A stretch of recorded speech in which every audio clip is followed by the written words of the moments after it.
2 లక్షల రుణమాఫీ కోసం ఒక్క రూపాయి కూడా అలకేట్ చేయలేదు. 4,000 రూపాయల నిరుద్యోగ వృద్ధి కోసం ఒక్క రూపాయి కూడా అలకేట్ చేయకుండా 35 లక్షల మంది నిరుద్యోగ యువతని ఈరోజు నిరాశ చెందే విధంగా నిరాశ నిస్పృహతో ప్రజలు ఈరోజు ఈ ప్రభుత్వం చూస్తూ ఉంటే కనీసం వారి కోసం ఒక రూపాయి కూడా అది బడ్జెట్లో ఎక్కడ కేటాయించలేదంటే ఎంతటి మోసానికన్నా వాళ్ళు దిగజారిలో ఒకసారి అర్థం చేసుకోవాల్సిన అవసరం ఉంది.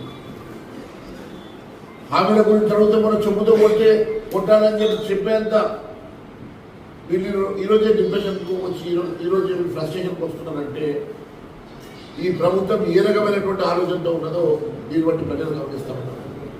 నేను ఒకటే చెప్తా ఉన్నాను, గత 10 ఏళ్లలో గత ప్రభుత్వం మోసం చేసింది కదా, మరి మేమెందుకు మోసం చేయకూడదని వీళ్ళు అనుకుంటా ఉన్నారా? గత ప్రభుత్వం